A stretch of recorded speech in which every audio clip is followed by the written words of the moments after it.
The great hall of the Galactic Council was silent.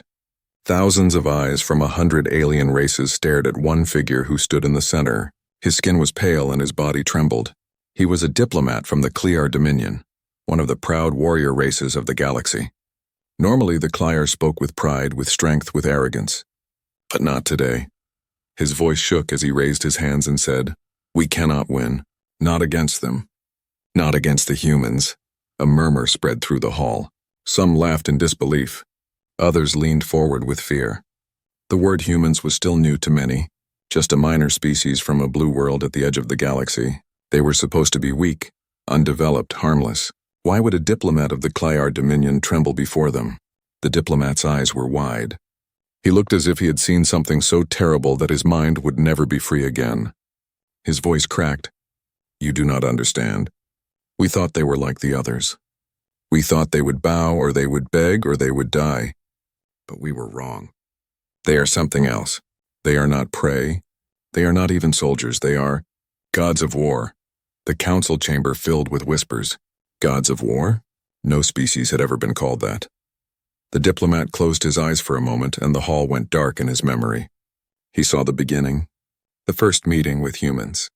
He had been there. He remembered the bright blue planet, the simple cities, the smiling faces of men, women, and children.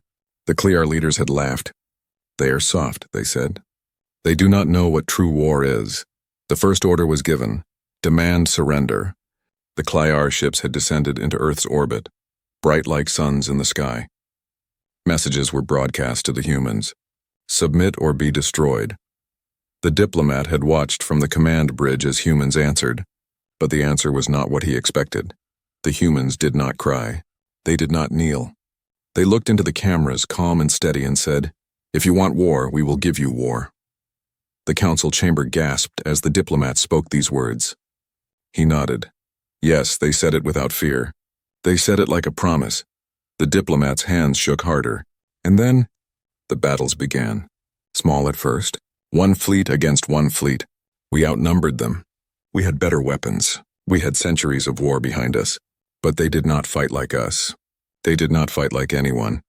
His voice dropped lower, almost a whisper. They fought like predators. They tricked us. They used silence. They hid in places we thought impossible. They attacked when no one expected it. Even when wounded, even when their ships were breaking, they fought. Always fought. It was as if they enjoyed it. A council member interrupted. They are only one world. How can they resist the Dominion? The diplomat turned his eyes hollow and full of dread. Because they have always resisted. Even each other. He paused, letting the words fall heavy into the silence. They have been fighting themselves for thousands of years. Entire wars on their own world. Millions dead, yet they survived. Nuclear fire, chemical death, endless civil wars. They are creatures born from conflict. And now they fight us with the same fire. The hall froze. No one laughed now. The diplomat remembered one night above Mars. The Dominion fleet had trapped a human squadron. 20 human ships against 200 Clear cruisers. Victory was certain. But the humans did not flee. They did not surrender. They turned their small ships into weapons, crashing them into the Dominion's war cruisers, detonating their cores at point-blank range. The diplomat could still see the explosions, the fire in the sky, the human voices on the comms shouting not in fear but in triumph. "They are willing to die," he said softly. "No, more than that. They are willing to kill themselves if it means taking us with them." "Who fights like this?" "Who dares this? Only them." "Only humans." The council chamber was silent again, but this time it was not disbelief. It was dread. The diplomat had pulled them into his memory, into his fear. They could see the fire in the skies, the endless determination, the madness, the courage. His voice rose again, breaking with emotion. "We thought we ruled this galaxy with strength. But we were children playing at war. The humans are war. Their history, their blood, their very souls are made from it. They are not conquerors. They are survivors. And you cannot defeat survivors. You cannot break them. You cannot win." He fell to his knees, his head bowed low. "Pray, Council. Pray they see us as friends. For if they see us as enemies, then we are already dead." The last words echoed through the great chamber. The council members sat frozen, unable to speak, unable to laugh. For the first time in centuries, they felt fear, not of a weapon, not of an empire, but of humanity itself. And somewhere far away on the blue planet at the edge of the galaxy, humans were already preparing for the next battle. The first encounter was supposed to be simple. At least that was what the Clyar Dominion believed. They had met dozens of species before. Some had resisted, but most had bent the knee. The weak begged for mercy. The strong fought for a short time and then all fell under the Dominion's flag. It was the natural order of things. When the Clyar ships reached Earth, they expected another easy conquest.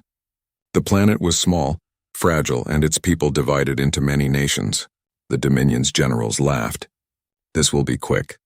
These humans will kneel before the sun sets. From high orbit, the alien fleet blotted out the stars. Hundreds of warships shining silver hung like blades above the blue world.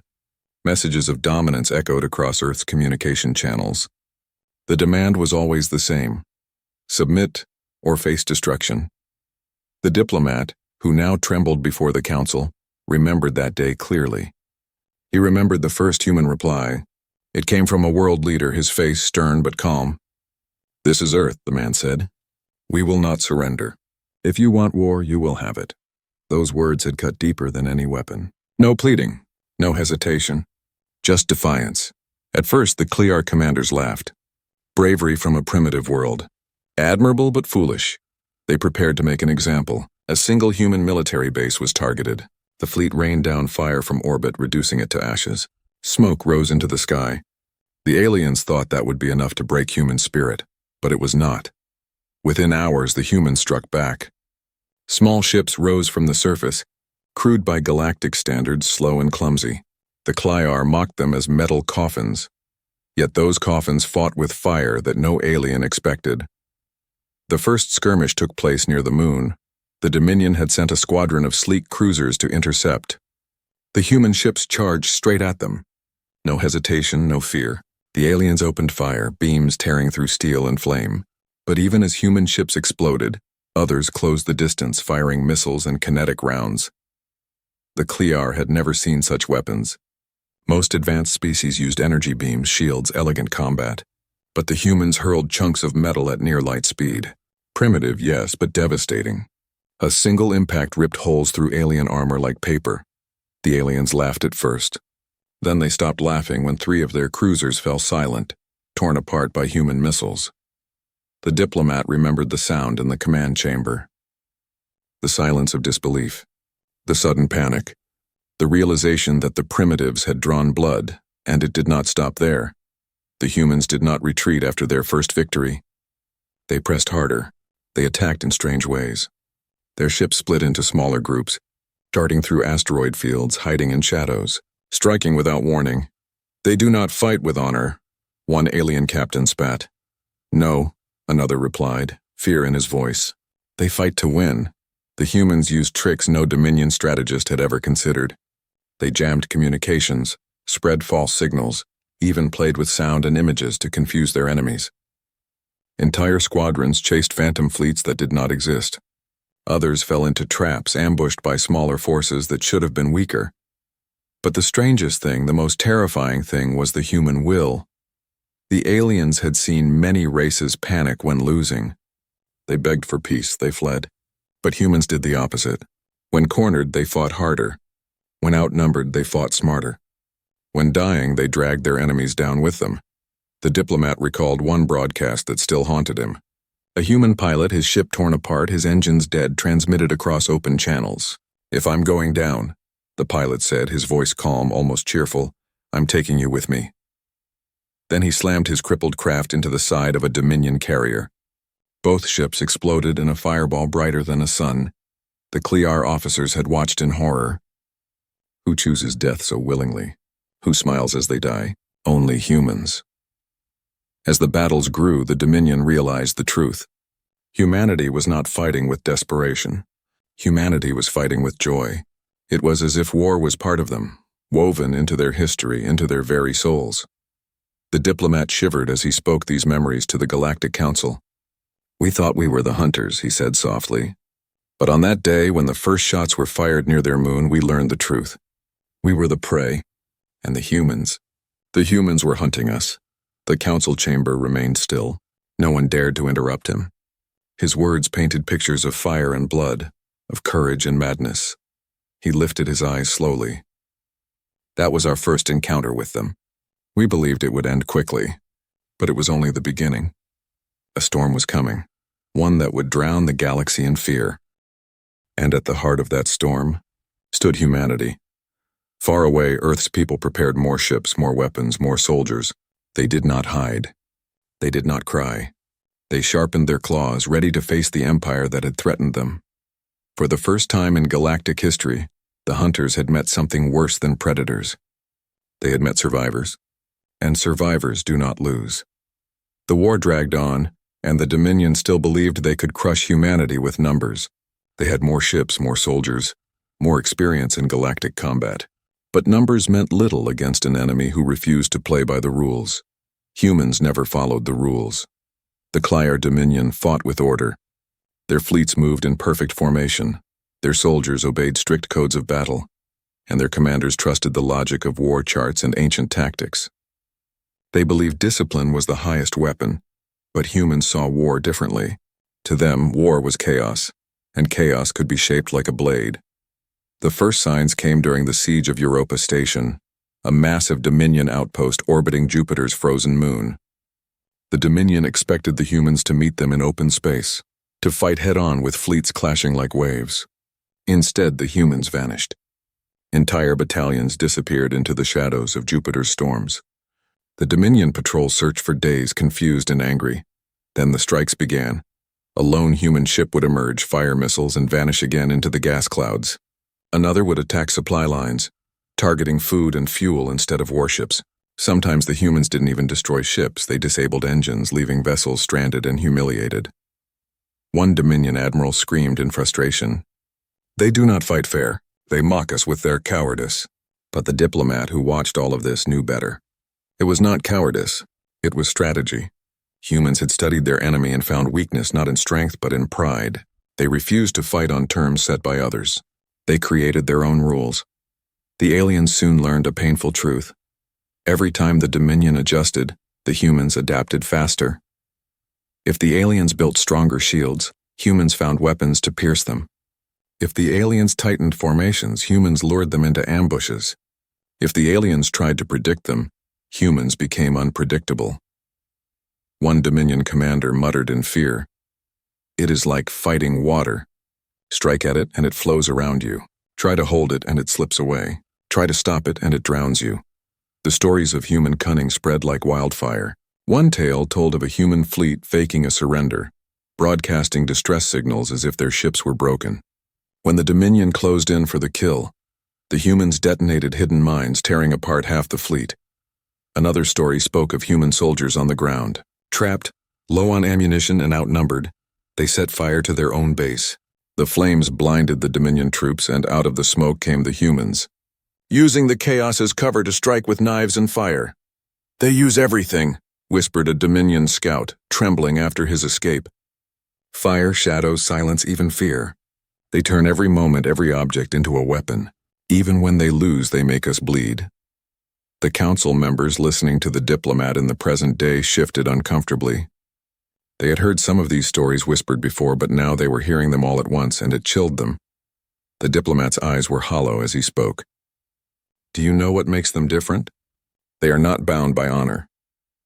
They are not bound by tradition. They are bound only by survival, and survival creates monsters that strategy cannot defeat." He remembered the terror of one night above Saturn's rings. The Dominion fleet had formed a perfect wall, confident in their superior numbers. Then from behind the icy rings, dozens of human ships burst forth, using the cover of debris to hide until the last moment. The Dominion tried to regroup, but chaos spread faster than orders could be given. By the time the battle ended, human losses were heavy, but the Dominion fleet was broken, and the humans celebrated. They laughed even in defeat. The diplomat trembled at the memory. They fight with joy. Do you understand? War gives them purpose. Pain makes them stronger. Death does not frighten them, it fuels them. Every time we cut them down, they rise sharper, fiercer. The Galactic Council chamber was silent. The words joy and war did not belong together. Not for any civilized race. But for humans it seemed natural. The diplomat lowered his head. "We thought we knew war. We thought our codes and rules gave us strength. But when we faced the humans, our rules became chains. Their freedom became their weapon. And no strategy, no formation, no honor can stop them. He looked up, his voice heavy with dread. This is their unstoppable strategy. To fight without limit, without pattern, without fear. To be chaos itself. And against chaos, what is order but a fragile dream? The counselors exchanged uneasy glances. The diplomat's words painted a picture of an enemy who could not be measured, who could not be predicted, who could not be stopped. The truth was clear. The humans were not winning battles because of strength. They were winning because no one in the galaxy understood how to fight like them. And worse, every day the humans learned more. Every battle they grew sharper. Every loss they became wiser. The diplomat's final words in this part were almost a whisper. You call us conquerors, but the humans, they are something else.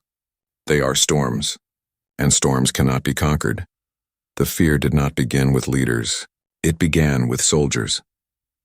At first, Dominion warriors believed the humans were only lucky, clever primitives who had won a few strange battles. But as more fleets returned broken or never returned at all, the whispers began. Whispers that grew into shadows and shadows that grew into fear.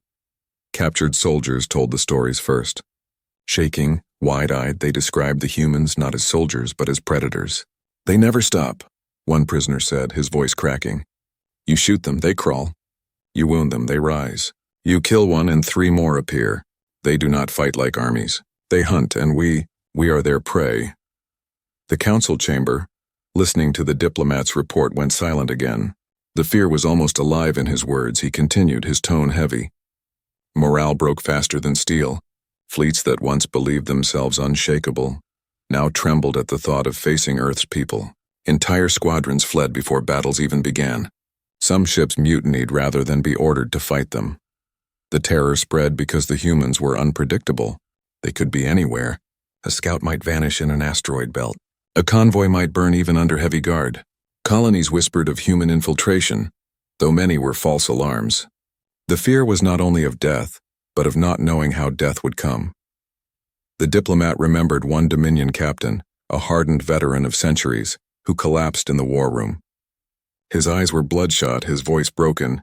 I dream of them, the captain said. I dream of their eyes in the dark. Always watching, always waiting. The counselors shifted in unease. They were leaders of empires used to controlling fear with discipline, with order. But how could discipline fight nightmares? The diplomat went on. The strangest part was this: the humans were not the strongest, not the fastest, not the most advanced. Their weapons were crude compared to ours. Their ships were weaker, their bodies fragile. And yet none of it mattered, because they refused to stop. He leaned forward, his hands shaking. That refusal was their true weapon. They did not accept defeat. To them, every wound was a lesson. Every failure was training. And the more we fought them, the stronger they became. Stories spread faster than battles.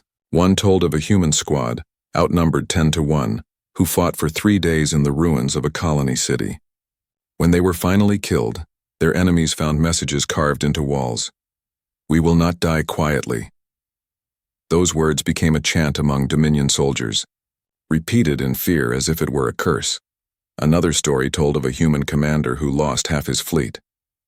Instead of retreating, he used the wreckage of destroyed ships as weapons, turning debris into shrapnel fields that tore through Dominion cruisers. Survivors swore that even in chaos, humans found ways to turn death itself into an ally. The diplomat paused, remembering. His voice dropped. Even silence became a weapon. Sometimes fleets vanished. No sound, no warning, just gone. Later we learned the humans had been hiding, waiting, patient as hunters. The silence was not safety. The silence was the trap. By now the Galactic Council sat stiff, their eyes wide. The diplomat's words wrapped around them like cold air. The fear was contagious. He took a slow breath. Entire species began to whisper. They had seen many conquerors. They had seen empires rise and fall. But never had they seen a race that carried war in their blood. And so the whispers spread. Humans are not warriors. Humans are war itself. On distant worlds, civilians trembled at the thought of human fleets. Markets fell quiet. Songs of pride turned to songs of dread. Even allies of the Dominion began to question if victory was possible. The diplomat looked down, his voice low. almost pleading. Do you understand? It was not only their weapons that struck us, it was their spirit. And spirit spreads faster than fire. Our soldiers no longer believed in victory. They believed only in survival. And against humans, survival was never enough. He told the council of one last image, an image that spread across the galaxy like a ghost, a recording found in the wreck of a Dominion battleship. It showed a human marine, blood on his face, armor broken, standing over the bodies of enemies. The marine looked directly into the camera and whispered, "We are not afraid of you. You should be afraid of us." That recording was played in secret chambers, in dark barracks, in frightened homes, and every time it was played, the fear grew deeper. The diplomat's eyes, hollow and red, lifted toward the counselors. And so the fear spread. It spread through ships, through colonies, through stars. It spread like a sickness that no weapon could cure, a sickness called humanity. He paused, letting the silence weigh heavy. Then he whispered, "Pray you never see that sickness up close." The chamber was still. No one dared breathe too loud. The fear had reached them too. The council chamber sat in silence. Every word from the diplomat had dragged them deeper into dread. Yet none of them were prepared for what he revealed next. He stood taller now, his trembling less from fear of the council and more from the weight of memory. His voice grew heavier. "You think humans frighten us because of their tricks, because of their ambushes, because of their refusal to die. But that is not the true reason. The true reason is their history." He let the words settle. Every council member leaned forward. The diplomat's eyes darkened as he spoke. "You do not understand. We thought humans were young, untouched by true war. But when we looked deeper, when we studied their past, we learned the truth. Their wars did not begin with us. Their wars began with themselves." A low murmur rippled across the chamber.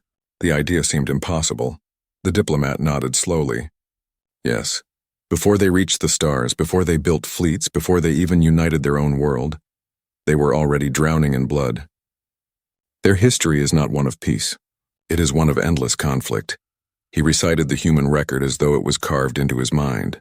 They fought with spears and stones when they were tribes. They fought with swords and arrows when they built kingdoms. They fought with rifles and cannons when they built nations.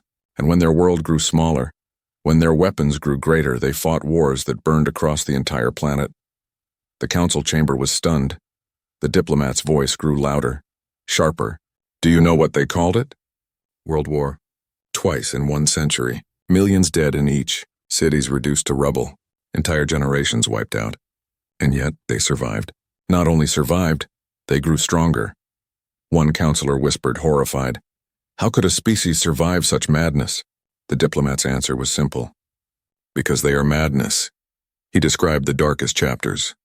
The invention of nuclear fire, bombs so powerful they could erase cities in seconds. The humans unleashed them, not on alien foes but on their own kind.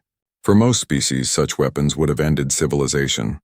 But humans, they rebuilt, they advanced, they turned even the memory of destruction into fuel for greater strength.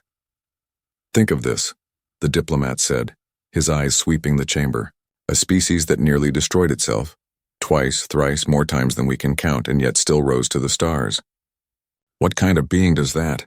Not prey, not people, not even conquerors. Only survivors, only creatures forged by fire and sharpened by blood." The chamber filled with uneasy shifting. It was one thing to face an enemy's fleet. It was another to face their entire history, their very nature. The diplomat leaned forward, his voice dropping low. "I read their books. I saw their records. War is not shame to them, it is pride. They tell stories of warriors, generals, heroes who fought to the death. They carve monuments to battles. They honor those who kill and those who die. Their children grow up with tales of war not as warnings but as lessons." He closed his eyes, his voice shaking again. "They even make games of war. Children, barely grown, pretending to fight, pretending to kill, smiling as they do it. They practice for war before they even understand what it means. They never stop preparing." A heavy silence fell. The image was too much to ignore. A world where war was not accident but tradition. The diplomat whispered, "This is why we cannot defeat them. To fight them is to step into their natural state. We may outnumber them. We may outgun them. But we cannot outlast them, because they have been fighting since the beginning of their time. For them, war is life. For them, survival is victory, and survival is something they do better than anyone. He remembered one moment clearly, an intercepted human speech, broadcast to their people at the start of the conflict. A leader stood before crowds, his voice like thunder. "We have always fought. We will always fight. Not because we seek war, but because we refuse chains. We are humanity. We do not kneel." The diplomat trembled even now at the memory. Those words had echoed across the stars, reaching even Dominion ears. To them it was madness. To humans it was truth. He opened his eyes and looked around the council chamber. "Now you understand. What we face is not just soldiers. It is not just fleets. It is history itself. A history written in fire and sharpened with blood. They have killed more of their own than we could ever hope to kill, and still they rise." The chamber was silent, heavy, cold. The councilors sat frozen, their thoughts filled with images of endless human wars, cities burning, armies clashing, bombs falling, and at the end of every image, survivors, always survivors. The diplomat lowered his voice, each word sharp as a blade. "If you fight them, you fight their past. And their past will crush you. For it is not a past of peace, but of war, and war is the only language they speak fluently." He let the silence hang, then whispered one last truth. "And they speak it better than anyone in the galaxy." The chamber did not applaud. No one shouted. No one laughed. For the first time, the leaders of empires felt the weight of history pressing against them, and the name of that history was humanity. The war should have ended long before. By all logic, by all numbers, the Dominion should have crushed humanity.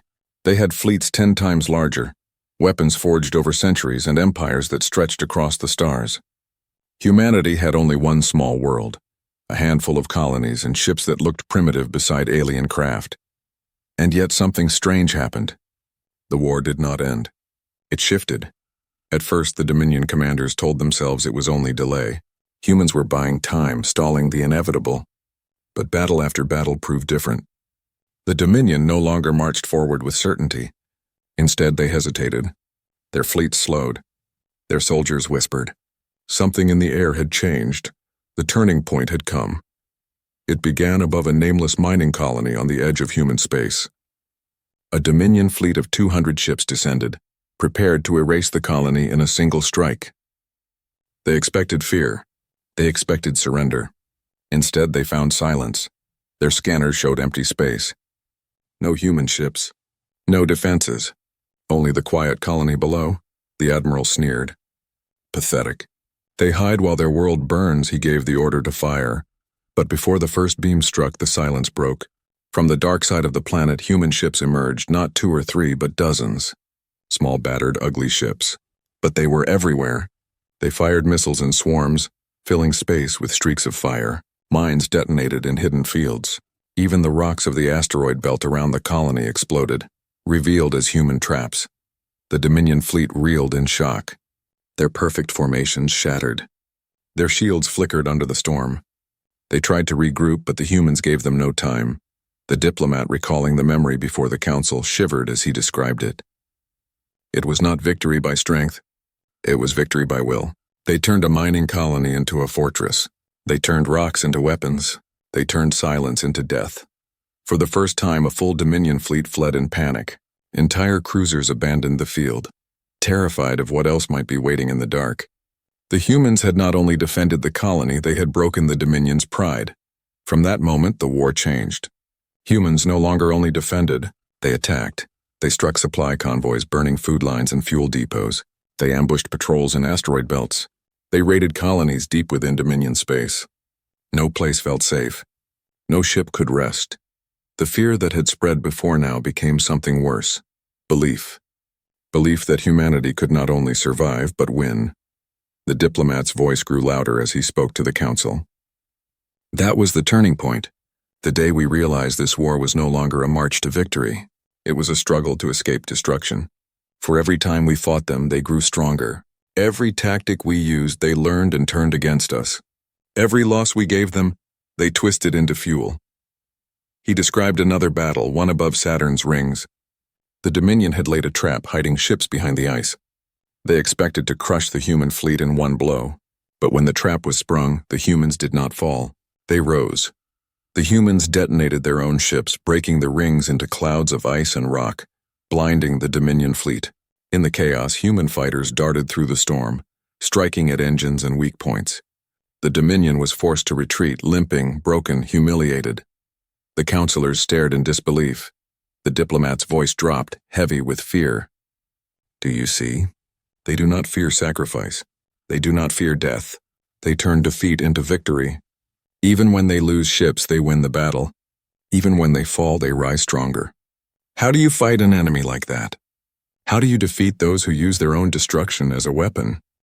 The turning point spread across the galaxy like fire. Other species watched the humans rise. Some whispered of alliance. Others trembled at the thought of facing them. Even Dominion allies began to falter, asking if the war was worth the cost. But the humans did not stop. They pressed forward, not with arrogance, not with cruelty, but with a terrifying certainty. Their message was clear. We will not kneel. The diplomat lowered his head, his voice almost breaking. I saw our fleets burn. I saw our soldiers flee. I saw fear become despair. That was the moment I knew we were no longer the hunters. We were the hunted. The turning point was not one battle. It was the moment the galaxy realized the truth. Humanity could not be defeated. The council chamber was still. No one spoke. The diplomat's words hung heavy like chains. He whispered one final line. And once the turning point was reached, there was only one question left. Not if the humans would survive, but if we would. The council chamber was colder than ever. No one moved. No one dared to breathe too loudly. Every word from the diplomat had stripped away illusions, and now only fear remained. He stood in the center, his body trembling but his voice steady. His final words would decide the fate of empires. He looked at the counselors, their eyes wide with unease. You have heard of their battles. You have heard of their strategies. You have heard of their history. Now hear this, we cannot win. The humans are not conquerors. They are not even survivors anymore. They are gods of war. The phrase echoed through the chamber like thunder. Gods of war. No one laughed this time. No one dared. The diplomat continued, his voice low but sharp. We thought ourselves rulers of the stars. We thought no one could challenge our strength. But strength means nothing to them. They do not measure war by numbers, by fleets, by weapons. They measure it by survival, and survival is what they do better than anyone. He closed his eyes, seeing again the fires above Mars, the ruins of Saturn's rings, the human fleets emerging from silence like predators from the dark. They do not stop. They cannot stop. And if you choose to fight them, they will fight until you are ashes, until the galaxy itself trembles. That is their nature. One counselor spoke at last, his voice weak. Then what are we to do? What choice remains? The diplomat opened his eyes. You pray. You pray they see us as friends, not enemies. You pray they choose mercy, because if they choose vengeance, then we are already dead. A heavy silence followed. The counselors looked at one another, but no one spoke. The truth was too heavy to deny. The diplomat raised his head, and his words became a warning. If you are wise, you will end this war. You will send envoys with gifts, not weapons. You will bow not out of fear, but out of survival. For if humanity decides you are the enemy, then there will be no surrender, no mercy, no tomorrow. The chamber stirred. Some counselors shifted in anger, unwilling to accept such humiliation. Others lowered their eyes, already broken by fear. One proud voice shouted, "We are the Galactic Council. We cannot bow to a single species." The diplomat turned to him, his gaze hollow. "Then you are already dead." The words cut deeper than any blade. He stepped back, his voice softer now, but filled with finality. I stood on the bridge of our proudest ship. I saw our banners fall. I saw humans smile as their ships burned because they knew even in death they had won. That is who they are. That is what you face. The council chamber felt smaller, darker. The weight of humanity pressed against them like a storm outside the walls. One elder counselor whispered, Perhaps they are not conquerors at all. Perhaps they are destiny." The diplomat did not answer. His silence was enough. For a long moment, no one spoke.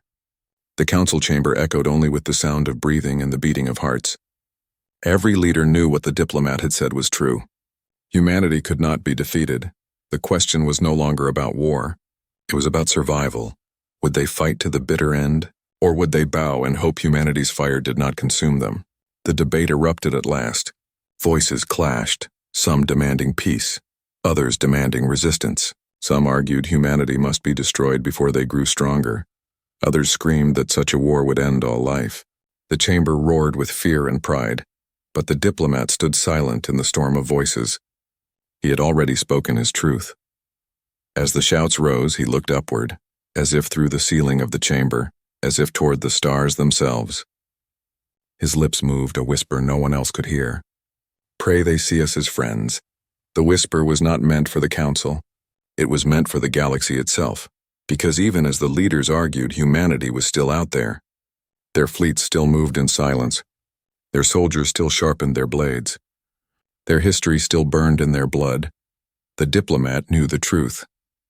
The council might argue, empires might rise or fall, but nothing could change what had already been revealed.